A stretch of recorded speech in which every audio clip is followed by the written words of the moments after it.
존경하고 사랑하는 북구 주민 여러분, 최무성 의장님을 비롯한 선배 동료 의원 여러분, 불철주야 일선에서 고생하시는 1,700여 공직자 여러분, 진보당 소속 손혜진 의원입니다.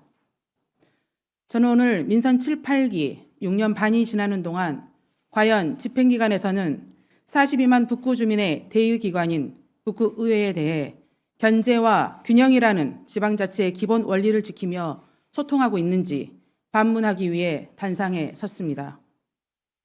지방자치제가 부활한 지 올해로 34년이 되었습니다. 우리나라의 지방정부 형태는 권력 분립주의 원칙에 따라 지방의회와 지방자치단체장의 권한을 양분하는 기관 대립형 구조를 채택하고 있습니다. 따라서 대한민국의 지방자치는 양자 간의 견제와 균형이 지방정부 운영의 기본 틀이라는 점을 분명히 말씀드리겠습니다. 문인구청장께서도 오랜 공직생활 중에 지방의회 사무처장 경험도 하셨고 늘 입버릇처럼 의회와 집행부는 북구 발전을 위한 양수레바퀴라고 말씀하신 바가 있기에 집행기관의 성장에 발맞춰 42만 북구 주민을 대신해 행정을 견제, 감시하는 대의기관의 발전도 가져와야 한다는 사실에는 적극 동의하실 거라 믿습니다. 행안부는 올해 3월 말 지방자치단체의 조직 자율성 및 유연성 확대 요청에 따라 법령 개정을 통해 국장급 기구 설치를 자율화했습니다. 이는 지방시대를 맞아 자치조직권 확충을 통해 자치단체가 지역의 행정 수요에 대응하고 당면한 과제들을 효과적으로 해결하라는 뜻이며 지방의 조직운영 자율성이 확대된 만큼 지역 주민에 대한 책임 있는 행정을 펼칠 것을 강조한 것으로 풀이됩니다. 북구도 이에 발맞춰 제2차 정례회 의안 제출 기한이었던 지난 8일 행정기구 정원 조직 개편안을 의회에 제출했습니다. 행안부의 방침이나 집행기관의 개정 이유처럼 변화하는 행정 수요에 능동적으로 대응하기 위한 효율적인 조직 운영과 주민의 삶의 질 향상을 목표로 둔 행정조직 개편이라면 본 의원을 비롯한 북구원 모두가 동의할 것입니다. 하지만 북구청 개청 이래 최대 폭인 3개의 국단위를 증설하는 이번 조직 개편안은 통상적으로 진행되던 소관 상임위원회와의 사전 간담회도 파행되면서 결국 의회의 소통도 협의도 어떠한 조율도 없이 집행기관이 일방적으로 제출한 조직 개편안이 되고 말았습니다. 민선 7, 8기를 거치며 9차례나 진행되었던 그동안의 조직 개편 과정을 보면 소관 상임위원회와 서너 차례 간담회를 거쳐 의회의 의견을 수렴하고 조율된 상태에서 수정안을 제출해 왔습니다. 또한 이번처럼 조직 개편의 폭이 클 경우 타 상임위원회도 개편된 내용에 대한 사전 설명과 의견 수렴 절차가 있어 왔던 것이 관례였고 당연한 과정이었습니다. 더군다나 조직 개편안을 보면 경제복지위원회는 기존 2개국에서 4개국으로 소관국이 늘어났고 안전도시위원회도 3개국으로 늘어났음에도 행정자치위원회를 제외한 어느 상임위도 어느 의원도 이번 대규모 조직 개편안에 대한 설명을 들어본 적이 없습니다. 지역의 최일선에서 주민들의 목소리를 누구보다 가장 가까이서 듣고 주민들의 요구사항을 가장 잘 파악하고 있는 의회 의원들과 사전 소통과 협의도 없이 짜놓은 일정과 구청장의 방침 속에서 일방적으로 추진되고 있는 깜깜이 조직 개편안이 과연 어떠한 설득력을 가질 수 있을까요? 누가 봐도 기존 부서를 단순 재배치한 국 단위 늘리기로 볼 수밖에 없으며 조직 개편안의 중심에 구민은 없고 늘어난 4급 자리만 보이는 것은 비단 본 의원만의 생각은 아닐 것입니다. 추진 과정과 절차도 대단히 잘못되었습니다. 특히 조직관리위원회는 우리 구 조직운영 정책과 기본 인력계획 등 기구와 정원의 효율적인 관리에 대해 심의, 자문하는 역할을 하는 아주 중요한 위원회입니다.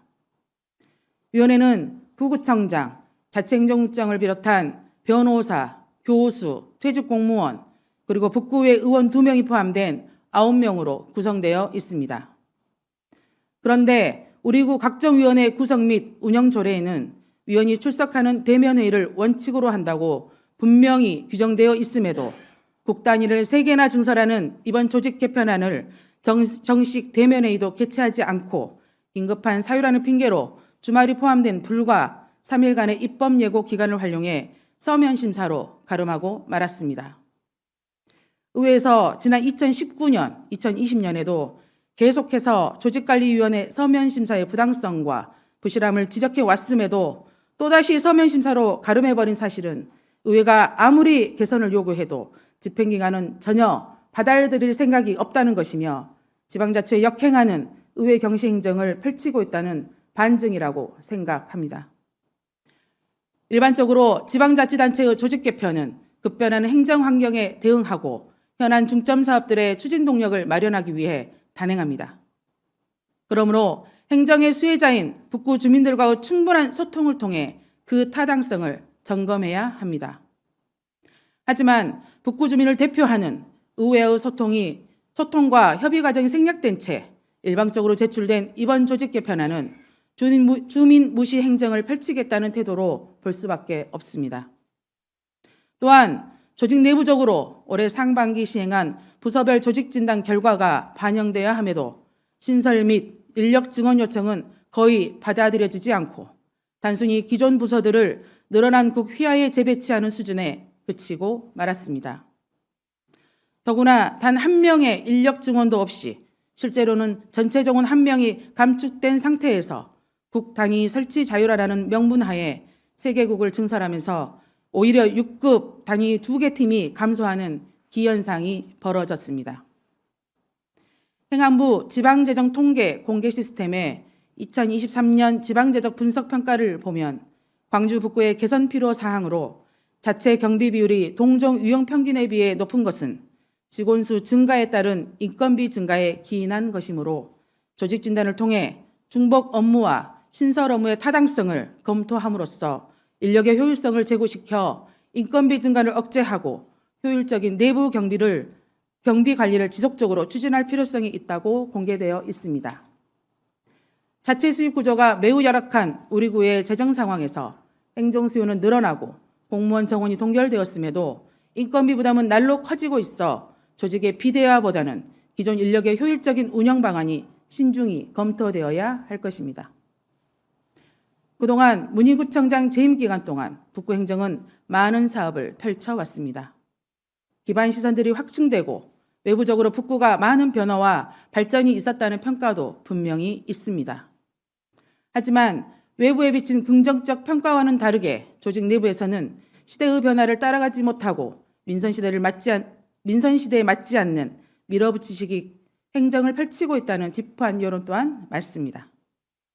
특히 민선 8기 들어 북구청사 신관 건립을 위한 전남대와의 토지교환 비밀협약, 세밀한 검토 없이 추진된 저소득층 40억 생활안정지원 사업, 그리고 이번 3회 추경에 갑자기 편성된 중흥도서관 공상해방 조성 등에서 의회 의견 수렴과 사전 협의, 설명도 없이 일방적으로 추진하다가 제동이 걸리면 그제서야 의회에 보고하는 등 매일 중요한 사안이 있을 때마다 의회의 소통은 공연불에 지나지 않았습니다. 거듭 말씀드리지만 우리 구의 조직 개편이 행안부의 국 단위 설치 자율화 방침에 따른 부서 쪼개기식 국 증설보다는 면밀하고 정확한 조직 진단을 통해 행정 수요와 주민의 삶의 질 향상을 위한 체계적이고 효율적인 방안을 마련해 추진하는 것이 맞다고 생각합니다. 선출직 단체장의 과도한 권력 독점과 전횡은 독선과 아집으로 이어지는 사례가 많습니다. 이를 방지하기 위해 권력 독점의 유일한 견제 세력으로 주민의 대의기관인 지방의회가 존재하는 것입니다.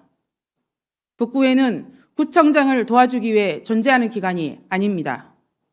북구의 행정조직이 비대해진 만큼 이를 견제하고 감시할 북구의회도 함께 발전해 나가야 하며 깨끗하고 투명한 북구 행정을 위해서는 북구의회의 견제 기능이 지금보다 더욱더 강화되어야만 합니다. 수레는 두 바퀴의 크기가 같아야만 앞으로 나아갈 수 있습니다. 바퀴 하나는 크고 나머지 하나는 작을 때 그 수레는 아무리 끌어도 다시 원점을 맴돌고 마는 법입니다. 임기 절반도 채우지 못한 윤석열 정부의 국정운영 난맥상으로 민심이 등을 돌리고 있습니다.